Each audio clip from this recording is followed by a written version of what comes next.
Valeu.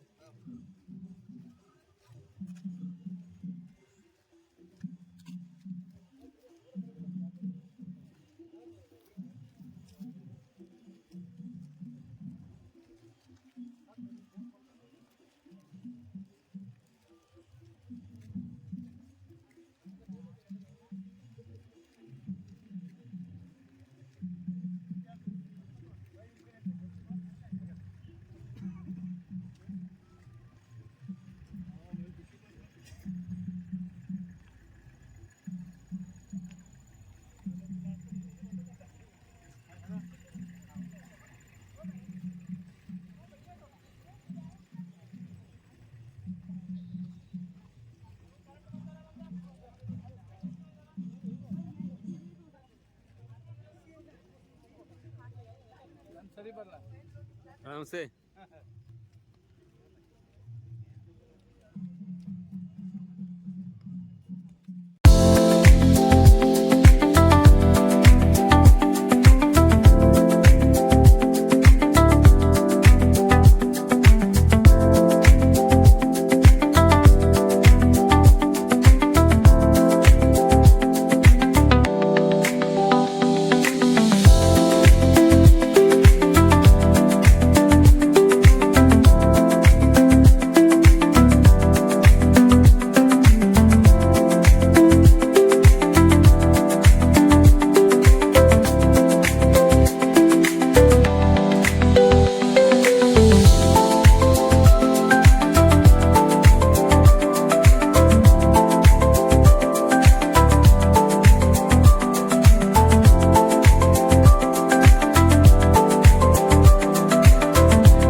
Hindu ಸಮಾವೇಶ ಸಮಿತಿ ಜಾಲಿ ಇದರ ವತಿಯಿಂದ ಇಲ್ಲಿನ ಬೃಹತ್ ಹಿಂದೂ ಸಮಾಜೋತ್ಸವ ಜಾಲಿ ಮಂಡಲದ ಒಂದು ಕಾರ್ಯಕ್ರಮ ಹಿನ್ನೆಲೆಯಲ್ಲಿ ಪ್ರತಿ ಮಂಡಲದಲ್ಲಿ ನಡೀತಾ ಇರುವಂತಹ ಹಿಂದೂ ಸಂಗಮ, ಹಿಂದೂ ಸಮಾವೇಶ, ಹಿಂದೂ ಸಮಾಜೋತ್ಸವ ಕಾರ್ಯಕ್ರಮ.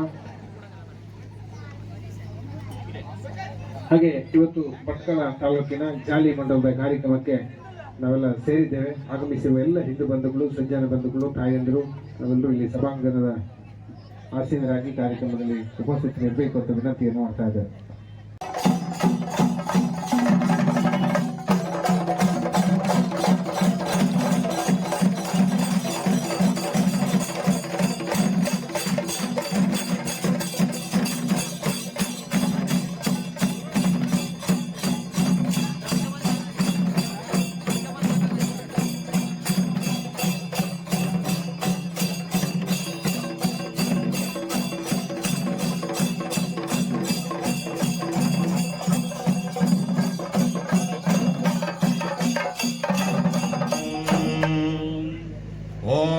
भद्रं कर्णेभिः शृणुयाम देवाः भद्रं पश्येमाक्षभिर्यजत्राः स्थिरैरङ्गैस्तुष्टुवागुंसस्तनूभिः व्यशेम देवहितं यदायुः स्वस्ति न इन्द्रो वृद्धश्रवाः स्वस्ति नः पूषा विश्ववेदाः स्वस्ति नस्तार्क्ष्यो अरिष्टनेमिः स्वस्ति नो बृहस्पतिर्दधातु ಓಂ ಶಾಂತಃ ಶಾಂತಃ ಶಾಂತಃ. ನೀ ನಮ್ಮ ಗೆಲುವಾಗಿ ಬಾ ಗಜಮುಖನೇ, ನೀ ನಮ್ಮ ಗೆಲುವಾಗಿ ಬಾ, ನೀ ನಮ್ಮ ಗೆಲುವಾಗಿ ಬಾ ಗಜಮುಖನೇ, ನೀ ನಮ್ಮ ಗೆಲುವಾಗಿ ಬಾ. ಬಾಳಲ್ಲಿ ಒಂದಾಗಿ ಬಾ ನಮ್ಮ ಜೊತೆಯಾಗಿ,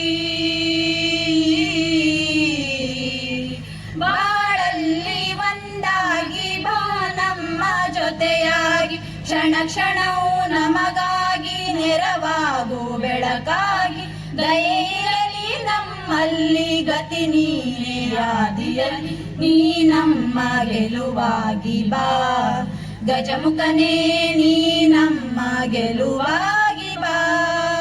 ಸಮ್ಮೇಳನ ಸಮಿತಿ ಜಾಲಿಯ ಮಂಡಲದಿಂದ ಆಯೋಜಿಸಲಾಗಿರುವ ಬೃಹತ್ ಹಿಂದೂ ಸಮಾವೇಶದ ಸಭಾ ಕಾರ್ಯಕ್ರಮದ ವೇದಿಕೆಯ ಮೇಲೆ ಉಪಸ್ಥಿತರಿರುವ ಎಲ್ಲ ಗಣ್ಯರ ಹಾಗೂ ಹಿರಿಯರನ್ನು ಸ್ವಾಗತಿಸಬೇಕಾಗಿರುವುದು ನಮ್ಮ ಆದ್ಯ ಕರ್ತವ್ಯ. ಹೀಗಾಗಿ ಆತ್ಮೀಯರೇ, ಈ ಸಮಾವೇಶದ ಗೌರವಾಧ್ಯಕ್ಷರಾಗಿ ವೇದಿಕೆಯಲ್ಲಿ ಉಪಸ್ಥಿತರಿರುವಂತಹ ನಮ್ಮೂರಿನ ಹಿರಿಯರು ಹಾಗೂ ವಿವೇಕ ಜಾಗೃತ ಬಳಗದ ಕ್ರಿಯಾಶೀಲ ಸದಸ್ಯರಾಗಿ ಹಿಂದೂಗಳಲ್ಲಿ ಧರ್ಮ ಜಾಗೃತಿಯನ್ನು ಮಾಡುತ್ತಿರುವಂತಹ ನಮ್ಮೂರಿನ ಶ್ರೀ ದೇವಯ್ಯ ಮಾಸ್ತಿಗೊಂಡ ಇವರಿಗೆ ಇಲ್ಲಿ ನೆರೆದಿರ್ತಕ್ಕಂಥ ಸಮಸ್ತ ಹಿಂದೂ ಬಾಂಧವರ ಪರವಾಗಿ ಮತ್ತು ನಾನು ವೈಯಕ್ತಿಕವಾಗಿಯೂ ಹಾಗೂ ಸಮಿತಿಯ ಪರವಾಗಿಯೂ ತುಂಬು ಹೃದಯದ ಸ್ವಾಗತವನ್ನು ಬಯಸುತ್ತಿದ್ದೇನೆ. ಧರ್ಮಕ್ಕೆ, ಸನಾತನ ಹಿಂದೂ ಧರ್ಮಕ್ಕೆ.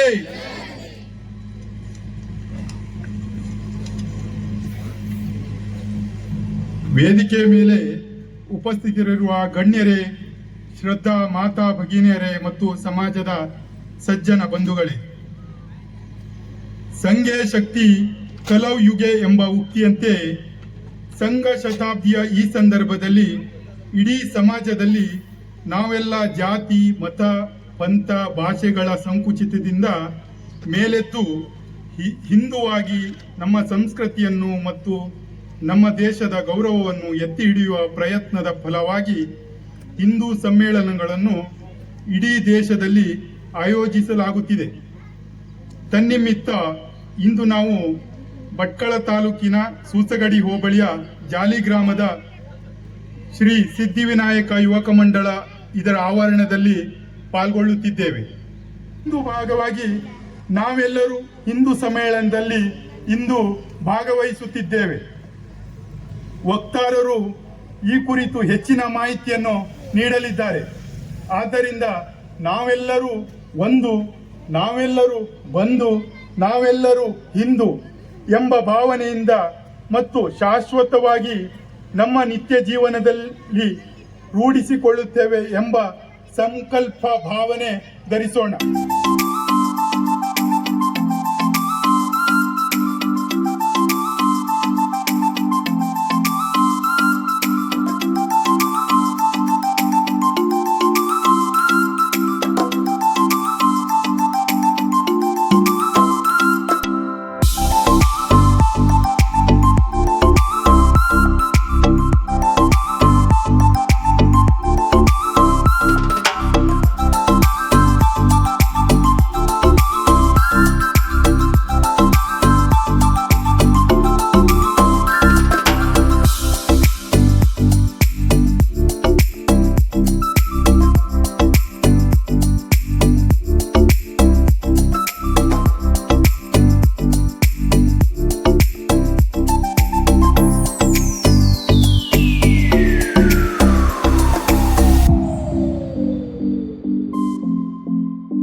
ಶ್ರೇಷ್ಠ ನಾಟ್ಯ ಪ್ರಕಾರ, ಜಗತ್ತಿನ ಎಲ್ಲ ನಾಟ್ಯದ ಕಲೆಗಳಿಗೆ ಮೂಲ ಭರತನಾಟ್ಯ. ಅಂತ ಸರ್ವಾಂಗ ಸುಂದರ ಭರತನಾಟ್ಯವನ್ನು ಪ್ರಸ್ತುತಪಡಿಸಲಿಕ್ಕೆ ವಂದನೆಗಳು. ಉದ್ಘಾಟನೆಯನ್ನು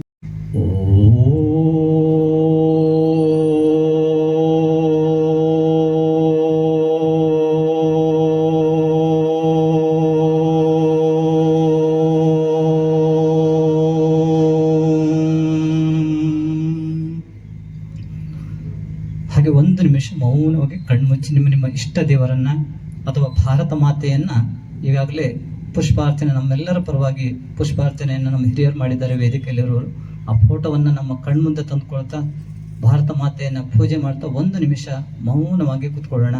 ಒಂದು ನಿಮಿಷ ಮುಗಿತಾ ಇದ್ದಾಗೆ ಶಂಖದ ಉದ್ಘೋಷ ಆಗ್ತದೆ. ಅವಾಗ ನಮ್ಮ ಕೈಯನ್ನು ಉಜ್ಜಿ ನಾವು ಕಣ್ಣನ್ನು ತೆರೆದು ನಮ್ಮ ಹಿರಿಯರ ಹಿತವಚನಗಳನ್ನು ನಾವೆಲ್ಲರೂ ಕೇಳೋಣ. ಸ್ವಲ್ಪ ನೇರ ಕೂತ್ಕೊಳ್ಳೋ, ಒಂದು ನಿಮಿಷ ಮೌನವಾಗಿ ಭಾರತ ಮಾತೆಯ ಸಂಪೂರ್ಣವಾದಂತಹ ಒಂದು ಕಲ್ಪನೆಯನ್ನ ನೆನಪು ಮಾಡ್ಕೊಳ್ತಾ ಮೌನದಲ್ಲಿ ಕೂತ್ಕೊಳ್ಳುವ.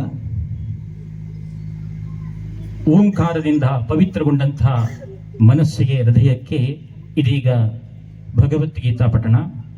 ಭಗವದ್ಗೀತಾ ಪಠಣವನ್ನು ಮಾಡಬೇಕಿದ್ರೆ ಮೊದಲು ಧ್ಯಾನ ಶ್ಲೋಕವನ್ನು ಹೇಳಬೇಕು. ಆ ಧ್ಯಾನ ಶ್ಲೋಕವನ್ನು ನಾನು ಮಾತ್ರ ಹೇಳ್ತೇನೆ. ಆನಂತರ ಅಧ್ಯಾಯದ ಶ್ಲೋಕವನ್ನು ತಾವು ನನ್ನೊಂದಿಗೆ ಹೇಳಬೇಕು ಅಂತ ಸೂಚನೆ. ಮೊದಲನೇದಾಗಿ ಧ್ಯಾನ ಶ್ಲೋಕ. ಓಂ ಪಾರ್ಥಾಯ ಪ್ರತಿಬೋಧಿತಾಂ ಭಗವತಾ ನಾರಾಯಣೇನ ಸ್ವಯಂ ವ್ಯಾಸೇನ ಗ್ರಥಿತಾಂ ಪುರಾಣ ಮುನಿನಾಂ ಮಧ್ಯೆ ಮಹಾಭಾರತಂ ಅದ್ವೈತಾಮೃತವರ್ಷಿಣೀಂ ಭಗವತೀಂ ಅಷ್ಟಾದಶಾಧ್ಯಾಯಿನೀಂ ಅಂಬತ್ವಾಂ ಅನುಸಂಧಧಾಮಿ ಭಗವದ್ಗೀತಾ ಭವದ್ವೇಷಿಣೀ.